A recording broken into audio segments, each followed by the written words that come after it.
नमस्कार, आप live cities देख रहे हैं। मैं हूं आपके साथ काव्या। 2025 का मिशन खबर आरजेडी से है, तेजस्वी यादव की है और रेस में कई विधायकों की पत्नियां हैं। हमारे साथ इसी मुद्दे पे बातचीत करने के लिए हमारे सीनियर जर्नलिस्ट आलोक हैं। आलोक, आप कह रहे थे कि कुछ खबरें हैं, विधानसभा चुनाव है, तेजस्वी यादव हैं और कुछ आरजेडी नेताओं की पत्नियां उलटफेर करने वाली। क्या उलटफेर होने वाला है? नहीं, उलटफेर का मतलब ये भी होता है कि सच में उलटफेर हो रहा है जी। या होता है कि अपने जगह पर। ऐसे तो लालू प्रसाद भी जब मुख्यमंत्री से उन्होंने इस्तीफा दिया था जी, तो राबड़ी देवी को अपने पद पर बैठाया था। जी जी तो उलटफेर का मतलब वो भी होता है। उलटफेर का मतलब पाला बदलना भी होता है। और मिशन 2025 की आपने बात की है तो ये तो बात सही है ना कि आरजेडी हो, बीजेपी हो, जनसुराज पार्टी हो, सभी पार्टियों ने अपने अपने सदस्यता अभियान की शुरुआत कर दी है। बीजेपी ने भी टोल फ्री नंबर जारी कर दिया है कि उनके सदस्य बनिए। गांव-गांव में जो बीजेपी के नेता है वो सदस्य बनवा रहे हैं, लोगों को जोड़ रहे हैं। अब आरजेडी ने भी सदस्यता अभियान की शुरुआत कर दी है। कल ही से लालू प्रसाद और तेजस्वी यादव ने दिल्ली और पटना में कार्यक्रम करके सदस्यता अभियान की शुरुआत की है। तो सदस्य बनाए जाने हैं। मिशन 2025 की तैयारी तो शुरू हो चुकी है, सभी दलों ने शुरू कर दी है। जेडीयू ने भी कमर कस ली है, अपने सभी विधानसभा प्रभारियों के साथ, जिलाध्यक्षों के साथ, प्रकोष्ठ के अध्यक्षों के साथ बैठक कर ली है और सभी को टास्क दिया है ज़्यादा से ज़्यादा लोगों को जोड़ने का। तो ऐसे में ये सदस्यता अभियान ने कहीं ना कहीं एक शंखनाद कर दिया है कि हाँ, अब मिशन 2025 की तैयारी शुरू हुई, लड़ाई का आगाज हो गया और धीरे धीरे ये उलटफेर और बदलाव दिखेंगे। अब देखिए, आपने कहा आरजेडी की खबर, बात तो सही है। तेजस्वी यादव से जुड़ी हुई खबर है। देखिए, तेजस्वी यादव को लेकर भी चर्चा है, हम उस पर भी आते हैं। तेजस्वी यादव भी आगे क्या करने वाले हैं ये भी बताते हैं। लेकिन कई ऐसे आरजेडी के विधायक हैं जिनकी पत्नियां उलटफेर करेंगी, उलटफेर होना है। अब ऐसे में देखिए क्या कुछ बदलाव होना। अब देखिए, एक उलटफेर की आपने बात कही, एक तो उलटफेर आपको इसी साल फरवरी महीने में दिख गया। 2020 में अनंत सिंह आरजेडी के टिकट से ही चुनाव जीते थे। फिर जब उनको सजा हो गई, हालांकि अब वो बाइज्जत बरी हो गए कोर्ट से, कोर्ट ने उन्हें बाइज्जत बरी कर दिया, वो चुनाव लड़ेंगे भी अगले साल। ये बात भी तय है। तो अनंत सिंह को जब सजा हो गई, उनकी सदस्यता रद्द हो गई, तो उनके जगह पर उनकी पत्नी चुनाव लड़ी, उपचुनाव मोकामा से, नीलम देवी आरजेडी के टिकट पर। नीलम देवी चुनाव जीत गए। लेकिन इस साल क्या हुआ, जब एनडीए की सरकार बनी 2024 के जनवरी महीने में और फरवरी महीने में विश्वास मत हासिल करना था, 12 फरवरी, मुझे वो डेट याद है। उस दिन क्या हुआ था, नीलम देवी ने पाला बदला था, शुरुआत की थी। नीलम देवी उस वक्त आरजेडी की विधायक थी, वो अब एनडीए फोल्ड में आ गई हैं। इसके अलावा उस दिन चेतन आनंद ने पाला बदला था और प्रहलाद यादव ने पाला बदला था। बाद में संगीता कुमारी, भारत बिंद और तमाम जितने नेता हैं, वो मुरारी गौतम, वो सभी चले गए थे एनडीए फोल्ड में। तो एनडीए के विधायकों की संख्या बढ़ गई। लेकिन शुरुआत किसने की? नीलम देवी ने, अनंत सिंह की पत्नी ने। और अनंत सिंह अब कहते भी हैं कि जना में मुख्यमंत्री नहीं बनेगा। उनके कहने का लहजा अलग है, तेजस्वी यादव को लेकर तंज कसते हैं। और 2025 में वो चुनाव लड़ेंगे, जेडीयू पार्टी से लड़ेंगे, मोकामा से लड़ेंगे, ये बात भी तय है। उन्होंने कहा कि मैं चुनाव की तैयारी कर रहा हूँ। अब अंतोगत्वा उस वक्त क्या डिसीजन होता है वो तो अनंत सिंह जाने। तो अनंत सिंह की पत्नी ने उलटफेर शुरू किया।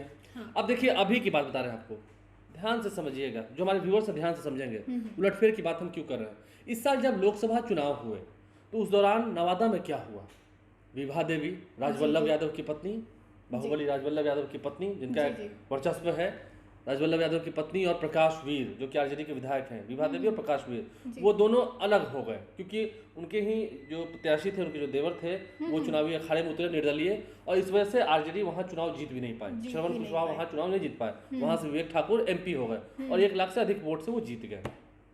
ये आपने समझा। अब देखिए, अभी हाल ही में कल परसों की घटना है, नवादा में दबंगों ने दलितों की बस्ती में आग लगा दी, 80 घर जला दिए। इस पर मुख्यमंत्री नीतीश कुमार ने संज्ञान भी लिया। जिन लोगों के घर जले हैं उन्हें तुरंत राहत पहुंचाई गई है। 1 लाख रुपए की राशि उन सभी लोगों को दी गई है, उनके पीड़ित परिजनों को दी गई है।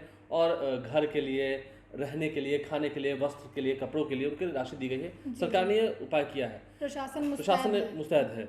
और जो दबंग थे उन पर कार्रवाई भी की जा रही है, उनके घर खंगाले जा रहे हैं, उनका भी सब कुछ चार्जशीट कर दिया गया है, सब मुकदमा हो रहा है उन पर कार्रवाई भी होगी। लेकिन देखिए, अब आरजेडी ने क्या किया है, आरजेडी ने भी 7 सदस्यीय टीम की घोषणा की है जो आज वहां जाएगी। इसमें उदय नारायण चौधरी हैं, मोहम्मद कामरान हैं, वहाँ के विधायक हैं गोविंदपुर के, उदय नारायण चौधरी हैं, पूर्व विधानसभा अध्यक्ष आरजेडी नेता हैं। इसके अलावा शिवचंद्र राम हैं, वहाँ के जो जिला अध्यक्ष हैं नवादा के आरजेडी के, वो खुद वहाँ रहेंगे।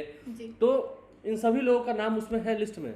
लेकिन नवादा में आग लगी है, विभा देवी का नाम नहीं है उस लिस्ट में, कि वो वहाँ के विधायक नहीं है। ये सोचने पे मजबूर कर देती है, ये सोचने पे मजबूर कर रहा है। उस लिस्ट में विभा देवी का नाम नहीं है, जहाँ की वो विधायक है, जहाँ ये घटना घटी है। मुफस्सिल थाना बताया जा रहा है वहाँ पर। जी जी और विभा देवी नवादा के विधायक है, मोहम्मद कामरान भी नवादा के गोविंदपुर के विधायक हैं, जी आरजेडी के हैं। नारायण चौधरी तो सीनियर नेता है, शिवचंद्र राम भी पूर्व मंत्री हैं, सीनियर नेता है, उन सभी को भेजा जा रहा है। उस लिस्ट में विभा देवी का नाम नहीं है। क्यों? विभा देवी से मोह भंग हो गया क्या, या विभा देवी के साथ अब रहना नहीं है, जी जी या विभा देवी ने भी तैयारी शुरू कर दी है? अच्छा। हम कह नहीं सकते हैं, कह नहीं सकते। कह नहीं सकते। राजनीति संभावनाओं का खेल है, कभी भी कुछ भी हो सकता है। उस लिस्ट में विभा देवी का नाम क्यों नहीं है? और हाल ही में जब लोकसभा चुनाव हो गए थे, जहां तक मुझे याद है, तो जब विधायक दल की बैठक बुलाई गई थी, जब तेजस्वी यादव ने समीक्षा बैठक की थी विधायक और विधान पार्षदों की, उस दौरान विभा देवी और प्रकाश मिल गए थे 5 देशरत्न मार्ग। उनकी मुलाकात तेजस्वी यादव से हुई है, चुनाव के बाद भी हुई है। अच्छा लेकिन अब इस लिस्ट में विभा देवी का नाम नहीं है, तो क्या पार्टी ने साइडलाइन कर दिया है? वो भी राजवल्लभ यादव की पत्नी है, अच्छा। राजवल्लभ यादव भी बड़े नाम है, जी जी तो क्या विभा देवी भी आरजेडी में ही रहेंगी, या फिर कुछ होने वाला कुछ होने वाला है कहीं और? या फिर होगा। और अगर विभा देवी कहीं और, तो फिर कौशल यादव भी इधर। जी जी इस बात की संभावना रहता है, क्योंकि देखिए उनके देवर हैं अशोक यादव, उनके परिवार में ही है शायद, लगता है एमएलसी हैं, निर्दलीय, वो भी चुनाव जीत के आए थे। उस वक्त भी राजवल्लभ यादव के परिवार को टिकट नहीं दिया था जब एमएलसी का चुनाव हुआ था स्थानीय पत्रकार माध्यम से, तभी अशोक यादव चुनाव जीत कर आए थे। ठीक है, जैसा होना होगा वैसा होगा। अब देखिए तीसरा नाम, रामा सिंह। कौन नहीं जानता रामा सिंह को? हाजीपुर और वैशाली क्षेत्र के एक बड़े नेता हैं। जी जी लोकसभा चुनाव के दौरान ही उन्होंने पाला बदला और वो चिराग पासवान की पार्टी लोजपा रामविलास में चले गए। उनके साथ साथ बीना सिंह भी चली गई, जो कि महनार से विधायक हैं, आरजेडी के विधायक हैं।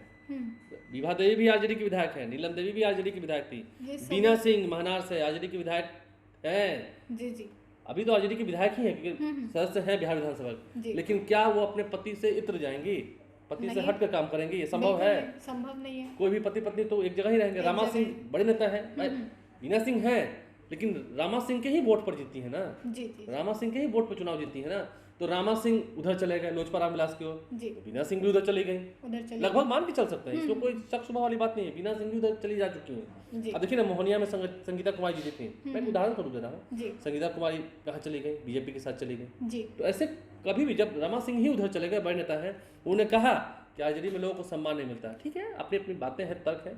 जब चुनाव आता है तो दलों में उलटफेर होता है, जो नेता होते हैं उलटफेर करते हैं। यहाँ तो गठबंधन में ही उलटफेर होता है। जी जी जी कभी जेडीयू के साथ आरजेडी, कभी जेडी के कांग्रेस, कभी जेडीयू बीजेपी। जी जी तो ये तो उलटफेर आप देखते रहते हैं। ये नाम हो गया। अब देखिए एक और नाम है, एक नाम है ऋषि यादव का। ओबरा से विधायक है ऋषि यादव। अब हम ये नहीं कह रहे हैं कि ऋषि यादव पाला बदल रहे हैं जी, लेकिन चर्चा इस बात की है, ऋषि यादव की पत्नी है अदिति सिंह। जी जी सिंह लिखती हैं, कांति सिंह, जो कि पूर्व केंद्रीय मंत्री हैं, उनकी पुत्रवधू हैं अदिति सिंह, ऋषि यादव की धर्मपत्नी हैं। अदिति सिंह को लेकर ये चर्चा है कि ऋषि यादव हो सकता है इस बार खुद चुनाव न लड़े, वो अपनी पत्नी को चुनाव लड़ाएंगे अपनी जगह पर, ओबरा से ही, क्योंकि ओबरा से वो विधायक हैं जी औरंगाबाद के ओबरा से। तो ऋषि यादव की पत्नी अदिति सिंह, देखिए आज मैं सुबह देख रहा था फेसबुक पर, आज उनका जन्मदिन भी है, लोग उन्हें बधाइयाँ दे रहे थे। अदिति सिंह के बारे में मैंने जानने की कोशिश की, वो दिल्ली यूनिवर्सिटी से पढ़ी हुई हैं और ओबरा की बहू हैं। अपनी सासू माँ के साथ, कांति सिंह के साथ कई बार वो क्षेत्र जाती हैं। जब उनके पति बाहर भी गए होते हैं तो जनता के बीच में रहती हैं, क्षेत्र की समस्याओं को समझती हैं और सोशल मीडिया पर पॉलिटिकली वे में काफ़ी एक्टिव हैं, सक्रिय हैं। राजनीति से कोई इत्र नहीं है, राजनीति में काफ़ी सक्रिय हैं। तो ये एक चर्चा है। अब देखिए आज उनका बर्थडे है, ठीक है, लेकिन जो बात है सो बात है।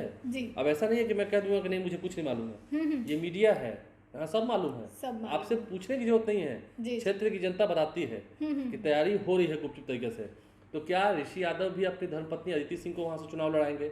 इस बात की पुरजोर संभावना है, इस बात की कह सकते तैयारी भी हो रही है, तैयारी भी हो रही है, क्योंकि कांति सिंह भी चुनाव जीत के आई थी, केंद्रीय मंत्री बनी लालू प्रसाद जब सरकार में थे, यूपीए की सरकार में। इसके अलावा देखिए कई सारे ऐसे मंत्री बने थे, उस वक्त अखिलेश सिंह केंद्रीय मंत्री बने थे, जयप्रकाश यादव जो कि बांका से लड़े सांसद रहे, वो भी केंद्रीय मंत्री बने थे। कई सारे नेता ऐसे केंद्रीय मंत्री बने थे। लालू प्रसाद की उस वक्त तूती बोलती थी। तो ऐसे में ऋषि यादव को लेकर भी ये खबर है, ऋषि यादव के खास एमएलए में से एक में से वो भी आते हैं, वो अपनी पत्नी अदिति सिंह को चुनाव लड़ा सकते हैं, इस बात की पुरजोर संभावना है। तो ये भी उलटफेर हुआ, इसे भी तो उलटफेर मान सकते हैं। उधर नहीं गए, कुछ लोग उधर जा रहे हैं, इसे भी तो उलटफेर मान सकते हैं।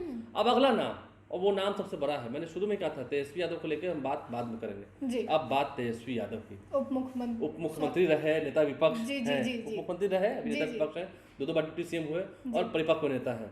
ये चर्चा है कि राष्ट्रीय यादव को क्या तेजस्वी यादव चुनाव लड़ाएंगे 2025 में, ये देखना होगा। राष्ट्रीय यादव आ रही हैं मैदान में? मैं कंफर्म नहीं कर रहा हूँ, ये संभावनाएं हैं। क्या राष्ट्रीय यादव भी चुनाव लड़ेंगी? अगर लड़ेंगी तो कहाँ से लड़ेंगी? फतुहा से लड़ेंगी जी, क्योंकि अभी तो वहाँ रामानंद यादव हैं, हम कंफर्म नहीं कर रहे हैं। राघोपुर से तो खुद तेजस्वी यादव हैं, क्या तेजस्वी यादव ही राघोपुर से लड़वाएंगे, कोई और क्षेत्र चुनेंगे? क्योंकि तेजस्वी यादव मुझे लगता है राघोपुर को छोड़ेंगे। तो तेजस्वी यादव की भी धर्मपत्नी राष्ट्रीय यादव के चुनाव लड़ने की काफी चर्चा है।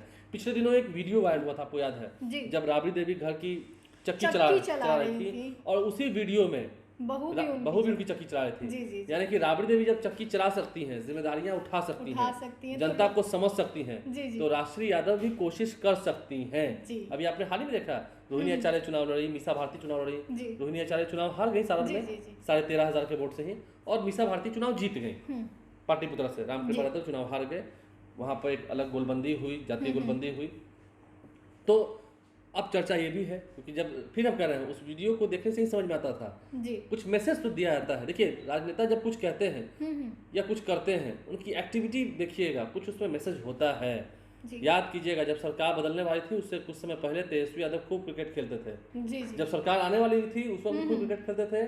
जब सरकार जाने वाली भी थी उससे कुछ दिन पहले खूब क्रिकेट खेलते थे। क्रिकेटर वो हैं, वो स्पोर्ट्समैन हैं, वो खेले हुए हैं, आईपीएल में भी वो खेले हुए हैं, तो उनकी एक अलग पहचान है। फिलहाल अब वो राजनेता है, तो देखना होगा इस राजनीति के पिच पर क्या फिर से तेजस्वी यादव अपने साथ अपनी पत्नी को भी अगले साल चुनाव में उतारेंगे, जिस बात की पूरी चर्चा है। अपने पिता की तरह लालू यादव जब राबड़ी देवी को मुख्यमंत्री बना सकते हैं, तेजस्वी यादव तो खैर विधायक बना ही सकते हैं। विधायक बना ही सकते हैं, कृपा पर कई लोग विधायक बनते हैं, कई लोग एमएलसी बनते हैं। तो खैर ये पूरा लिस्ट रहा, ये कुछ आंकड़े रहे जो मैंने तथ्यों के आधार पर बताए हैं, मीडिया रिपोर्ट्स के आधार पर बताई हैं और अपने कंफर्म सूत्रों के हवाले से बताई है। देखना होगा आने वाले समय में क्या जिनके नाम हमने बताए हैं, कुछ उलटफेर तो हुए हैं, वो तो प्रमाण के साथ हैं, कुछ और उलटफेर होंगे क्या, ये देखना होगा। जी, ये बड़ी बात होगी देखने वाली। आपने जो 7 नाम सुने हैं, हालांकि ये संभावनाएं हैं, आगे 25 के मिशन में कौन कौन रहता है कौन नहीं रहता है, ये तो आने वाला वक्त ही बताएगा। फिलहाल के लिए इतना ही। साथ ही चैनल को सब्सक्राइब करें, फेसबुक पेज को लाइक करें। वीडियो देखने के लिए आपका धन्यवाद।